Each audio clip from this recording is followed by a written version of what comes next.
Teacher Talk, the podcast for teachers who are lifers but still want to have a life. This is Jared, and as always, I'm joined by my partner, Johanna. Hi, Jared. Hi, Johanna. What are we going to talk about today? The first day of school. The first day of school. Tell me about the first day of school. It's the most important day of school. And I know everyone says it's the most important day of school, but I would argue that if we had a scale, we could take all the other days of school and put them on one side, and they still wouldn't equal the first day of school. It's like the breakfast of meals. To agree in principle that, yeah, okay, it's important. I think the biggest problem with the first day of school is that there's a lot of advice about what you're supposed to do on the first day of school. And sometimes that advice is very conflicting, and it's hard to know what to do on that first day. It's like Polonius's speech in Hamlet, forever then ends with, "But above all, to thine own self be true," right? This is the first day of school. It's like trying to follow Polonius's advice and then and then also be yourself. Right. Okay. And it's very overwhelming to teachers. And I just happened to be in a position where for many years I taught a course that was on quarters. And so I got to have 4 first days of school in 1 year. And so there's some advice that's good, there's some advice that's bad, but I have essentially in my teaching career have had well over 40 first days of school because of those quarter classes, and so I think I've got it refined down. So we agreed that it's the most important day. Everyone agrees. Tell me, what's the wrong way to approach the first day of school? I think that would be problem number 1, is the assumption that there's a wrong way to approach the first day of school. I think that too much time and energy is spent on what one needs to do on the first day of school, and instead the energy needs to be spent on how we feel after the first day of school.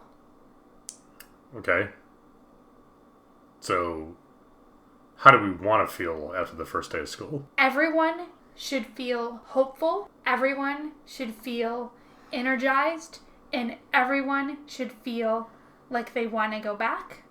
And then lastly, everyone should feel like they know their place or their role moving forward. I should probably mute my phone. You should probably mute your phone. Something's happening with my fantasy baseball team I should check into. So, where were we? We're talking about how you should feel at the end of the first day. Oh, I know. So I'm just going to I'm going to put my head down and I'm going to be like, oh, positive attitude, positive attitude, positive attitude, and then it's just going to happen. Everything's going to be hopeful and optimistic and lovely because I tried so hard to feel that way. That's the correct path, right? Yeah, okay, so that's mistake number 2. Oh, okay. So you can't focus. There is not a specific concrete right answer for what you do that first day. And there's not a specific concrete answer for pretending like everything's great and so therefore everything is great. It's kind of like your little phone thing that happened, is that a first day of school for a senior does not feel the same as a first day of school for a kindergartner. It just doesn't. And then the school environment itself and the routines and the structures and the expectation of the specific school is also going to change how you actually structure that first day of school.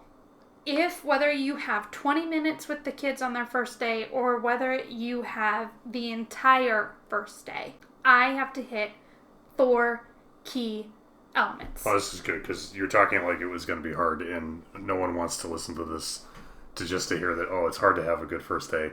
What's the secret? Okay. Tell the people the secret. Element number 1. Element 1. Smile a lot. Smile a lot. Smile a lot. Why? Because you want your kids to like you. Oh.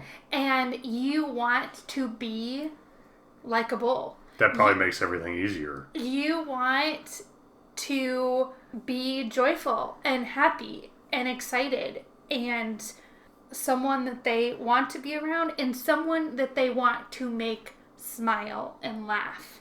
They want to know you can do those things. What if you don't feel joyful? So key element number 2. Number 2. Element 1, smile. Element 2, frown. What? So kids... Now I'm confused. It doesn't matter how old they are. They will cue in to when that first day they are hypersensitive. They are hypersensitive to you. They're hypersensitive to their peers. They're hypersensitive to their parents. They're looking for signals about how to act. Like, how is this going to be? Right. Like, they want to figure it out. But the words are not what's valuable. Right. It's your facial expressions that are valuable. And so it's not that you want to look angry. You don't want to look mean. You don't want to look angry. You just want to go from, I'm really excited about our first day of school. Some kid starts talking to another kid and no one can see me. But you take that joyous face and you drop it and the entire room wants to figure out what caused that change. Because they don't want that. Right. They don't care how old they are. Because you're not placing judgment. You're not singling that student out. You're not making that student think that you don't like them. There's nothing conscious about it that they could even willfully defy. It's just a change in mood that we're programmed as a group animal to pick up on. And you only get that first day. You can still use these tricks after that. Because people get less and less sensitive to it because they get more comfortable. They think they have it figured out already. It becomes a conscious thing. Right. This is your opportunity to leverage the subconscious behavior of the social animal with just smiling and frowning at the right time. Right. And then as soon as you get back what you want, as soon as those two kids that were taught, and you don't even need to acknowledge them, because you don't want them to not like you. Mm-hmm. That's the worst thing that can happen. As soon as you get back what you wanted, turn that frown upside down. Yep, you are back on, because you also want kids to see that you're not going to be resentful. You're just not going to be that, right? All right. Okay. Like element 1, element 2 make more sense than I thought they would. Element 3. You have to create a role and a purpose for everyone, and it can't be that you're the boss. What? No, because how many students do I have? 30? Like, what am I going to do on day 1? Be like, okay, your purpose is like the haberdasher. What? Okay, so what do you mean a role and a purpose for everyone? Sure. This is crazy talk. So the smallest class I think I've ever taught has been like 18 students, and the largest class I've ever taught has been 33 students. And I have taught all the way down to, I've had kindergartners show up and they happen to be 4. They haven't yet turned 5. That's the youngest. And then I teach adults. And it doesn't matter how big your group is, if you convey to them that in this room, you are responsible for your learning. In this room, I trust you to be responsible for your learning. But you just said in element 1 and element 2 that words don't matter all that much. So how do you convey that message without just saying it and having it sound empty? Ooh, that's a good question. Looking the kids in the eye, saying their name is essential. We all know that's an element of the first day of school, if possible. I mean, I've had first days of school that are literally 17 minutes long. So there's only so much you can do with that. But shaking the hand, if I only have 17 minutes, this happens to be secondary, I'm going to shake the hands and look every kid in the eye as they come in and at least make that contact. But then the word that my kids need to leave hearing is trust. I trust you. In this room, you are trusted.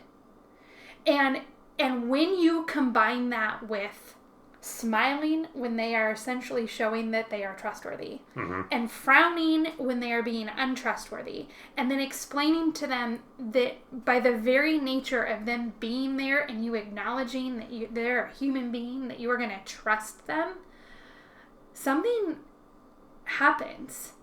And you can use that in the future. So you don't mean so much define like an individually crafted role for each student, but like define their role as a learner. It's like, I trust you to be in charge of your learning. That's what you mean by define a role, is to get them to at least start to buy into the notion that I'm in charge of my learning and you trust me to do it. Yes. Okay. Even if they are teeny, teeny, tiny, they have to feel that autonomy. And that I am giving it to them on that first day. This isn't a classroom where you're going to do what I say and you're going to do how I say it. Right. I trust you. Element 4. I'm going to tell you what to do and I'm going to tell you how to do it. See, again, you did the thing again. But now you got me back on element 2. Because I was like, that doesn't make any sense. But you brought me around. It kind of makes sense. So I'm starting to trust you that element 4 is going to make sense here in a minute. So lay it on me. Okay. Before a student even walks into my room, the first time I am meeting them, this could be a back to school day. This could be literally the 7th period, and whatever it is, the first time that I am meeting them and they are walking into my space. Even if it's a classroom where I share that space. If I'm in it, it's my space, okay? And I am welcoming them into my space, right? I am standing at the door, and I'm not just saying hello and welcome. They are crossing a threshold into my space. And inside my space, there is a purpose that they are going to fulfill right away. Because I trust them as a learner. There's going to be something right away that I am asking them to do. Now, if they're really young, what I might be asking them to do right away is to silently walk in and sit down on a color square.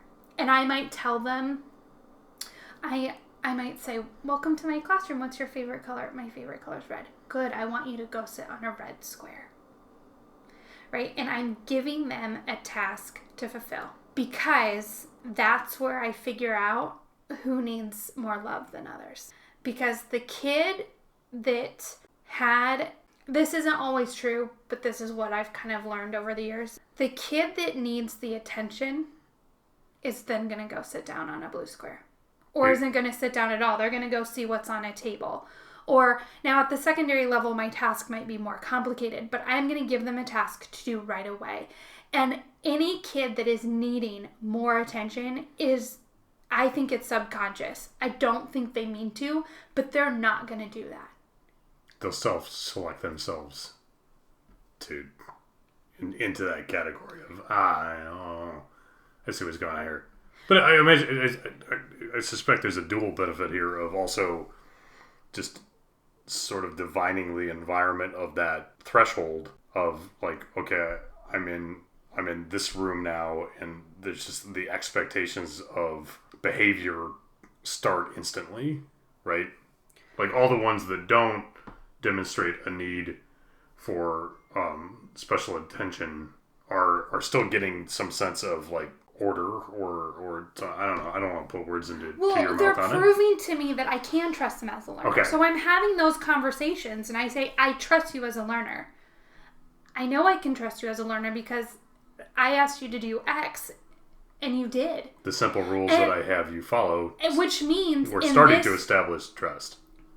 In this room, I can give you educational freedoms because I trust you. I don't have to monitor every single step and movement because I trust you. Because when I ask you to do something, you're going to do it because what I ask is fair and logical. And so it's that whole conversation. And every time I've asked you duality. something before, you did it. So if I can see that you can follow an instruction or a request and consistently, then I can trust. And then if you can't do that for whatever reason, then I can identify it and work on figuring it out to build that trust, which I assume will be another podcast at some point. Yeah, but let's talk though about how, okay, so that kid that comes in and then, they are 4. It's their first, a lot of the kids I teach don't go to preschool. Okay? They got to pick, they instantly knew she gave me a choice. I get to sit on this color square because that's the color I picked. And then instead, I went over to a table because there were like magnets or something, and I went to play with those instead. And I'm going to go ask that child, I'm just going to show him my hand. This is where it's the frown and the smile. I'm not going to talk about behaviors because that's going to create an us versus them. So instead, I'm going to lead the child out of the room, and then outside the room, that's when any reteaching happens. Okay, so we're going to find what color square did you pick? Oh, okay, so we're going to see things on the table. In this room, we do not touch the things on the table or whatever reteaching I need to do, right? If it's a secondary kid and they went and talked to their friend instead of doing what it said on the board, I'd pull them back out and I'd say, you're excited to see your friend. You haven't seen him all summer. We are going to have a chance today where we get to socially interact with our friends, but it's not right now. Are you ready to do what's been asked? By separating it as not happening in the space, by using, your miming abilities, that is how you click them in so that we are a team that feel all those happy feelings at the end. Okay. Working down your contradictory list. Actually not contradictory, it makes sense. Element 1, smile. A lot. All the time. All the time. Except for when executing element 2. Yep. Which is frown. Yep. But specifically and purposefully so that you can harness the energy that you're creating with element 1. Yeah. Element 3 is define this relationship as one of trust and get them to start to buy into you trust them to be learners. Yeah, we're on a team together. It is not us versus them. It is we are us. And then element 4 is give them ways to start to demonstrate that trust by being able to follow an instruction or a direction, or to demonstrate that maybe they're going to have additional struggles with the trust by demonstrating that they're just not going to do that naturally, right? Right, because those are the relationships that I need to put more energy into. Sure. Not that I let them. I think sometimes, this is off on a tangent, but I think sometimes people think on that first day of school, I need to grant that kid grace. I'll teach that kid to love me and that I love them, and that because we have that love, they won't do anything wrong. How's that work out? It doesn't, because the kid hasn't been taught to not do anything wrong. They're missing the education. Right? We have to teach them how to act. And so, yes, that positivity has to be there in order for the kid to want to change. But if you don't show them from the beginning what's expected, they're going to get kind of resentful that you changed the expectation. Because when you loved me, you let me do whatever I want. And you say that you love me, but now you won't let me do whatever I want. That's not fair. Right? You never want to come across like not fair. Okay, I do have to say this. That first day of school, show ways that I can trust them, but that first day of school, have to make sure there's, even if I only have 17 minutes, that there are times where I give them control to show that I trust them, right? It's gotta be two ways. So if we follow the 4 elements. 4 elements. Smile, frown. Yep. Trust. Yep. Sort of don't trust, but it's really a way to build trust. Direction following. Sure. Procedures. Then now how do I feel at the end of the day? Well, one, I feel good because I haven't used all my energy. Frowning and smiling is way less energy than trying to tell kids the behavior expectations. And then the kids... Which doesn't work all that well anyway. Just saying, announcing the expectations. Which, not that you don't do that. That's like a day 2, right? Sure. That happens. I've been to your classroom. You have them on the wall. I do. I have them on the wall. But we'll get... So they're going to see them. But we don't need to talk about it now. But yeah, it's up on the wall. It doesn't mean there are no expectations, but just if you think saying them out loud is just going to make them stick, well, if saying things out loud made things stick, we wouldn't have to have teaching podcasts because it'd be super easy. They could just watch videos all the time and then it would stick, right? So it's true. We could replace social studies teachers with the History Channel. Yeah. And I would well, except the History Channel's all aliens now, so it doesn't mean anything. Like, it's another one. Like, the Learning Channel isn't so much. With apologies to these excellent cable networks, they'll hopefully be sponsors one day. So more energy is left because smiling and frowning at the right times isn't that hard. Yep. And teaching is easier when you teach in a classroom where you can trust your students and when your students can trust you. And you go home feeling like you're in a good position for day 2. Yeah, because now day 2 becomes about the routines and procedures that keep this momentum going. I feel like even I could do this. I can smile. I mean, I don't like to, but like if it's a low energy way to like create this effect in a bunch of new people, like why not? I said, yeah, you'll have to test it out and let us know. Okay, thank you. Thanks, Jared. Thanks, Johanna. Thank you for listening to Teacher Talk, the podcast for teachers who are lifers but still want to have a life.